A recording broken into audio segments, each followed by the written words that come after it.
Hello दोस्तों, स्वागत है आप सभी का मेरे यूट्यूब चैनल पर। तो जैसा कि हम लोग देख रहे थे, इग्नू का सेकेंड सेमेस्टर में जो सब्जेक्ट है MCS 013 उसका दिसंबर 2023 का सॉल्यूशन। ठीक है, इससे पहले मैंने इसका सभी क्वेश्चन बना के दे दिया है, जैसे 1 का पूरा, 2 का पूरा, 3 का पूरा, और आज हम लोग देखने वाले हैं क्वेश्चन नंबर 4। तो यहाँ देखिए क्वेश्चन नंबर 4 का ए क्या कर रहा है, let A is equal to ABCD and B is equal to 1 2 3 and R is equal to A2 B1 C2 D1 is, तब पूछ रहा है कि क्या R जो है वो फंक्शन है। तो इसमें पूछ रहा है हम लोग को A दिया हुआ है, B दिया हुआ है और R एक दिया हुआ है, रिलेशन दिया हुआ है, और पूछ रहा है क्या ये रिलेशन, ये जो R जो है ये फंक्शन है कि नहीं, इसको हम लोग को प्रूव करना है। तो एक्सप्लेन। तो देखिए इस तरह का जो क्वेश्चन था ना, इसमें आप लोग को 2 वैल्यू दे दिया है, उसमें पूछता है कि फंक्शन क्या होता है, रिलेशन क्या होता है, वो सब। तो ये क्वेश्चन भी प्रीवियस इसका आ चुका है और मैंने उसमें ना डेफिनेशन भी बताया कि रिलेशन में क्या होता है, फंक्शन में क्या होता है। तो अगर आप देखिए, आप 2 तरह का क्वेश्चन कर लोगे, अगर आप प्रीवियस कर लोगे तो आपको ये भी पता चल जाएगा कि रिलेशन क्या होता है, इसमें कैसे होता है, और उसका आप एक एग्जांपल भी देख सकते हो यहाँ से। तो इसलिए कहता हूँ कि आपको प्रीवियस तो करना ही है, जितना प्रीवियस करोगे उतना अच्छा है, जितना ईयर का करोगे। ठीक है, तो यहाँ पे देखिए हम लोग इसको सॉल्व करेंगे। In order for R to be a function, ठीक है, अगर आर को फंक्शन होना है, then each element in A must be related to exactly 1 element in B. ठीक है, यानी कि अगर हम लोग का तो मतलब आर को अगर फंक्शन होना तो यानी ईच एलिमेंट इन ए, ठीक है, यानी कि ईच एलिमेंट यानी कि ए का सभी element must be related to exactly 1 element in B, यानी कि ए का जितना भी एलिमेंट है ना वो 20 के एग्जैक्टली एक एलिमेंट के बराबर, एक एलिमेंट से उसका ये होना चाहिए। ठीक है, कनेक्शन, ठीक है, यानी रिलेटेड। तो वही देखिए हम लोग इसको ऐसे कर लेते हैं। यहाँ पे मैंने बना दिया है ए और बी। ए के अंदर है हम लोग का ABCD, बी के अंदर है 1 2 3। तो यहाँ देखिए हम लोगों का क्या, ये रिलेशन में क्या कर रहा है, A 2 के साथ रिलेशन में है, यानी A और 2 साथ में है, तो A का हो गया 2 के साथ। ठीक है, उसी तरह से यहाँ पे देखिए B 1 के साथ है, यानी B जो है वो 1 के साथ है, C जो है वो 2 के साथ है, और D जो है वो 1 के साथ है। तो देखिए यहाँ पे जो A का है ना वो B के सभी एक एक वैल्यू से, यानी A देखिए A जो है वो 2 के साथ है, B जो है वो 1 के साथ है, और C जो है ये 2 के साथ है, और D जो है ये भी 1 के साथ है। यानी कि आप ये देख रहे हैं ना कि ये जो A का जितना भी एलिमेंट है वो B के किसी एक ही के साथ है, ये नहीं कि A 2 के साथ भी है और A 1 के साथ भी है, ऐसा नहीं है। ये जो हम लोग को रिलेशन मिला है इसमें A 2 के साथ ही है सिर्फ। अब हालांकि यहाँ पे देखिए C भी 2 के साथ है, लेकिन वो हमको नहीं देखना है। हमको क्या देखना है, रिलेशन बनाने के लिए फंक्शन है कि नहीं। तो इसके लिए हमको देखना है ये फर्स्ट वाला जो एलिमेंट है, मतलब A जो है उसका जितना भी एलिमेंट है वो B के एक एलिमेंट से होना चाहिए। यहाँ पे ये नहीं होना चाहिए कि A जो है वो 2 के साथ भी है और A 1 के साथ भी है, ऐसा नहीं है। हम लोग को ये जो रिलेशन मिला है R जो मिला है, तो इसका मतलब ये हम लोग का फंक्शन है, और यही हम लोग का डेफिनेशन भी करता है। Each element in A must be related to exactly 1 element in B. A का वैल्यू जो है वो एग्जैक्टली 1 के साथ होना चाहिए। तो here no element in set A is map to more than 1 element in set B, है ना, यानी कि ए का जितना भी एलिमेंट है वो बी के एक ही के साथ है मैप्ड। ठीक है, तो therefore R satisfies the definition of function, that's why R is a function। ठीक है, तो ये था हम लोग का डेफिनेशन। अब यहाँ पे ये मत कंफ्यूज हो जाएगा कि यहाँ पे A और C भी तो 2 से है, या B और D दोनों 1 से है, वो नहीं हम लोग का काम। हम लोग का काम है कि A 1 के साथ कनेक्टेड होना चाहिए। तो यहाँ पे A 2 के साथ है, ऐसा नहीं है कि A 1 के साथ भी है। अगर ऐसा होता तो ये हम लोग का रॉन्ग हो जाता और R जो है वो फंक्शन नहीं होता। ठीक है, तो बस यही था क्वेश्चन नंबर 4 का, है छोटा सा था, सिंपल सा। अब चलिए हम लोग देख लेते हैं क्वेश्चन नंबर 4 का बी। तो यहाँ देखिए बोल रहा है, show that is any group of 30 peoples we can always find 5 people who were born on the same day of the week. ठीक है, यानी कि बोल रहा है ग्रुप ऑफ 30 पीपल हम लोग ऑलवेज फाइंड करेंगे 5 लोगों को जो were born on the same day of the week, यानी कि वो लोग एक ही दिन में पैदा हुए होंगे एक वीक का। तो चलिए अब देखिए ये क्वेश्चन अभी आप लोग को, अभी हम लोग थोड़ी देर पहले बात किए थे ऐसा क्वेश्चन किस में होता है, पिजन होल। तो यहाँ पे देखिए वही है, this statement can be proven using the pigeonhole principle. ठीक है, जहाँ पे बोल रहा है कि 30 पीपल है, हम लोग ऑलवेज फाइंड कर सकते हैं 5 लोग जिसका सेम डे पे होगा। तो ये हम लोग समझ गए कि ये भाई ये पिजन होल का ही बात कर रहा है। तो यहाँ पे देखिए हम लोग पिजन होल से प्रूव करेंगे। तो हेयर 30 पीपल मतलब क्या, ऑब्जेक्ट है ना, एंड 7 डेज, 7 डेज मतलब क्या, वही बॉक्स, और पिजन समझ के चलते हैं, यानी कि 30 people 7 days of the week, यानी कि कंटेनर या फिर बॉक्स बोलिए। Since 30 is greater than 7 we apply pigeonhole principle. अब देखिए हम लोग को ऑब्जेक्ट का ग्रेटर होना चाहिए, है ना। यहाँ पे देखिए जब मैंने पिजन होल का बताया था तो n बॉक्सेस था और n+1 ऑब्जेक्ट था, यानी कि ऑब्जेक्ट का ग्रेटर होना ज़रूरी है, तब पिजन होल प्रिंसिपल लगेगा ना। क्योंकि अगर मान लीजिए हम लोगों को ऑब्जेक्ट जो है वही कम दिया हुआ है, बॉक्स ज़्यादा है, तो फिर हम लोग पिजन होल क्यों लगाएंगे। मान लीजिए यहाँ पे हम लोग को 3 बॉक्स दिया है और ऑब्जेक्ट 2 ही है, तो हम लोग यहाँ पे पिजन होल का जरूरत ही नहीं है। एक को इसमें रख दिए, एक को इसमें रख दिए, कोई दिक्कत नहीं है। यहाँ पे अगर 4 होगा तब ना दिक्कत होगा, तब हम लोग एक को इसमें रखेंगे, एक को इसमें रखेंगे, किसी एक में 2 जाएगा। तो वही हम लोग कंटेनर, और यहाँ पे देख लिया कि हम लोग को 30 पीपल ऑब्जेक्ट है और 7 डेज ऑफ वीक, यानी कि ये कंटेनर, यानी कि हम लोग का जो ऑब्जेक्ट है वो 30 है और वीक 7 है, यानी कि हम लोग का कंटेनर ज़्यादा है, मतलब ऑब्जेक्ट ज़्यादा है, तो हम लोग यहाँ पे पिजन होल प्रिंसिपल लगा सकते हैं।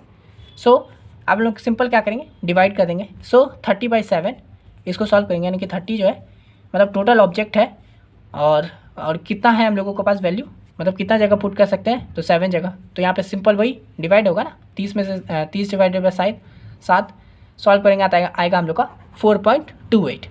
ठीक है, तो अब जैसे 4.28 आया ना, तो इसको हम लोग पॉइंट हटा के इसको 4 कर देंगे, तो ये हो जाएगा हम लोग का सिंपल। 4.28 था तो उसको हम लोग 4 लिख दिए।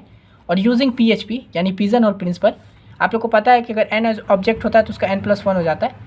तो यहाँ पे आप सिंपल ऐसा समझिए, पिजन होल प्रिंसिपल में जो वैल्यू है ना उसमें 1 कर दीजिए ऐड। तो यहाँ पे देखिए 4 + 1, यहाँ पे 4 था, उसमें सिंपल 1 ऐड कर दीजिए, तो 4 + 1 = 5।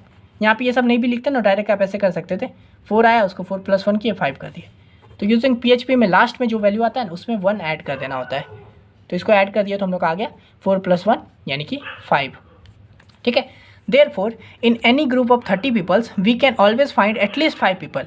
देखिए हम लोग सॉल्व भी कर दिए हैं, 30 डिवाइडेड बाई 7 किए 4.28 आया, तो उसको हम लोग एक 4 ले लेंगे और उसमें फिर 1 ऐड कर देंगे तो 5 हो जाएगा। यानी कि हम लोग को जो ये जो दिया हुआ था शो दैट करने जो बोला था, हम लोग उसको प्रूव कर दिए। In any group of 30 peoples we can always find at least 5 people who born in the same day of the week. ठीक है, तो बस यही था पिजन होल प्रिंसिपल, एकदम छोटा सा चीज़ था। ये सब आपको दिखने में ज़्यादा लग रहा होगा क्या है, आप इसको अपने हिसाब से लिख सकते हो। आप ऐसे कर सकते हो, 30 पीपल ऑब्जेक्ट हो गया, 7 डे कंटेनर हो गया, ऐसे लिखते 30 पीपल ऑब्जेक्ट, यहाँ पे 7 डे ये हो गया, 30 is greater than 7, pigeonhole का प्रिंसिपल लगाएंगे, 30/7 हो गया। सॉल्व किए 4.28 है, 4 आया, उसमें 1 ऐड कर दिए, लास्ट में लिख दिए। देयरफॉर यही वाला सेम चीज़, any group of 30 peoples can always find 5 people. तो ये था क्वेश्चन नंबर 4 का B। अब चलिए हम लोग देख लेते हैं क्वेश्चन नंबर 4 का C। तो ये देखिए यहाँ पे right short notes on any 2 of the following. तो यहाँ पे दिया है मॉड्यूल्स और पोनेंस, और ये है डिसजंक्टिव सिलोजियम, और ये है कॉन्ट्रापोजिटिव। क्या क्या अंडरबन लिखा हुआ है तो यहाँ देखिए इसके बारे में हम लोग देख लेते हैं, मॉड्यूल्स और पोनेंस क्या होता है। तो it is a rule of inference in logic, if P implies Q and P is true then Q must be also true। तो मॉड्यूल्स और पोनेंस में क्या होता है ना कि ये रूल ऑफ इन्फेरेंस है इन लॉजिक, जहाँ पे अगर P implies Q है, यानी कि P implies Q हो रहा है, तो अगर P ट्रू है तो Q को भी ट्रू होना पड़ेगा। ये सिंपल हो गया हम लोग को मॉड्यूल्स पोनेंस का। एग्जाम्पल देख लेते हैं, if it is raining then ground is wait.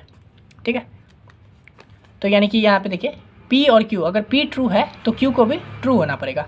तो यहाँ पे एग्जांपल ले रहे हैं कि अगर इट इज़ रेनिंग, यानी कि बाहर अगर बारिश हो रही है तो ग्राउंड इज़ वेट, है ना, तो ग्राउंड गीला ही होगा। सिंपल सा कॉन्सेप्ट है, अगर बारिश हो रही है तो ग्राउंड गीला होगा, यानी दोनों ट्रू है। सिंपल ये एग्जांपल हो गया। उसका देखिए डिसजंक्टिव सिलोजियम, तो इसका मतलब है डिसजंक्टिव, आप ऐसा समझिए, it is another rule of inference in logic if P और Q। ठीक है, डिसजंक्टिव का मतलब होता है ना Q और, मैं क्या बोलते हैं डिस्क्रीट में और को बोलते हैं, ये भी बोल सकते हैं डिसजंक्टिव। ठीक है, तो it is another rule of inference in logic if P और Q and P is false then Q must be true. तो इसमें क्या होता है ना, अगर P और Q कर रहे हैं, आप लोग को मैंने बताया था जब P और Q ऐसे बताए थे, तो ट्रू ट्रू फॉल्स फॉल्स वाला जो नहीं समझाया था स्टार्टिंग में वीडियो में, आप लोग अगर पूरा प्लेलिस्ट देख रहे आ रहे हो, तो ये और वाले में क्या होता है, अगर एक भी क्या बोलता है, अगर एक भी ट्रू है तो ट्रू हो जाएगा, है ना, यही बोला था ना। तो P और Q, तो यहाँ पे वही देखें, अगर P फॉल्स है तो Q को ट्रू होना पड़ेगा, है ना, तब ना जाके वो ट्रू होगा। सिंपल वही वाली बात है। तो वही लिखें, if you can have a car और बाइक, तो अगर एक ट्रू होगा तो एक फॉल्स हो सकता है। तो अगर हम लोग के पास कार नहीं है तो बाइक होना चाहिए और बाइक होना चाहिए। वही रोहन और सोहन वाला जो एग्जाम्पल लिए थे, अगर रोहन नहीं आ रहा है, रोहन फॉल्स है, तो जो सोहन है उसको ट्रू होना ही पड़ेगा, तभी जाकर वैल्यू ट्रू होगा, है ना। तो वही है, डिसजंक्टिव हो गया। उसके बाद देखिए कॉन्ट्रापोजिटिव। तो इसमें क्या होता है, इन logic the contrapositive of a conditional statement P implies Q is formed by negating both the hypothesis and the conclusion and then swapping them। तो ये कॉन्ट्रापोजिटिव में क्या होता है ना, हम लोग कॉन्ट्रापोजिटिव का एग्जांपल देख चुके हैं इसी वीडियो में, पहले देख चुके थे।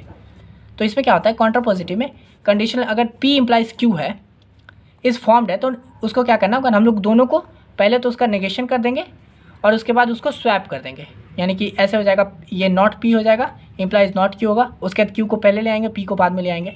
ये चीज़ हम लोग पहले देख चुके थे क्वेश्चन में। रुकिए मैं देखता हूँ कहाँ पे बताए थे। यहाँ पे देखिए, ये बोला था ना कॉन्ट्रापोजिटिव। तो कॉन्ट्रापोजिटिव में क्या किए थे, पहले तो दोनों को नॉट कर दिए थे। यहाँ पे लायन था तो आई एम नॉट लायन कर दिए थे, यहाँ पे 2 + 2 5 था तो यहाँ पे नॉट 5 कर दिए थे, और फिर हम लोग दोनों को चेंज कर दिए थे, यानी कि पहले हम लोग लायन वाला को लिखे थे, if I am not lion then 2 + 2 is not 5। वही यहाँ पे डेफिनेशन के तौर पर लिखे हैं। तो यहाँ देखिए नॉर्मल स्टेटमेंट है P एंड Q, तो कॉन्ट्रापोजिटिव क्या हो जाएगा, पहले तो दोनों का हाइपोथेसिस मतलब ये कर दो, नॉट कर दो, नल कर दो, नॉट कर दो, तो ये नॉट P हो जाएगा, नॉट Q हो जाएगा, फिर नॉट Q को पहले ले लो और नॉट P को बाद में। तो ये हो गया सिंपल कॉन्ट्रापोजिटिव के बारे में। तो यहाँ देखिए, अगर आपसे कभी पूछेगा कि पॉजिटिव का डेफिनेशन बताओ, तो आप डेफिनेशन भी बता सकते हो, एग्जाम्पल पूछेगा तो आप एग्जाम्पल भी देख चुके हो। तो बस यही था क्वेश्चन नंबर 4 का सी, काफ़ी सिंपल सा। ये इसमें आपसे डेफिनेशन वगैरह पूछा हुआ था, थ्योरी टाइप का है, तो आप ये भी कर लीजिएगा, याद कर सकते हो इसको। आशा करते हैं मेरा वीडियो आपको समझ में आ गया होगा। वीडियो पसंद आए तो लाइक कर दीजिए। ये वाला PDF चाहिए तो आपको पता है क्या करना है, इंस्टा पे मेल कीजिए, आप मेरे को मैसेज कीजिए इंस्टा पे। मेल क्या होता है इंस्टा पे, सॉरी, ठीक है, इंस्टा पे मैसेज कीजिए, मैं आपको बता दूंगा कैसे पे करना है। फ्री PDF नहीं है, पेड PDF है। आप पे करोगे, मैं ये PDF आपको वहाँ पर प्रोवाइड करवा दूँगा। और बाकी प्लेलिस्ट भी इसका आप देख सकते हो, उन सब का लिंक मैं डिस्क्रिप्शन में दे दिया हूँ, या फिर आप डायरेक्ट चैनल पर देख सकते हो। और अगर आप इस चैनल पर न्यू हो तो मैं इस चैनल पे प्रॉपर पढ़ाई करवाता हूँ इग्नू से रिलेटेड, इग्नू BCS से रिलेटेड प्रीवियस ईयर सॉल्व करवाता हूँ, फर्स्ट से हो, सेकंड में हो, थर्ड में हो, फोर्थ में हो, किसी में भी हो, सब जगह। तो इसलिए ये चैनल आपके आज भी काम का है, 6 महीने बाद भी काम का होगा, साल भर बाद भी काम का होगा। जब तक आप BCA में हो तब तक ये चैनल आपके काम का है। तो इसे अभी सब्सक्राइब करके रख लीजिए। मिलते हैं नेक्स्ट वीडियो में, तब तक के लिए धन्यवाद।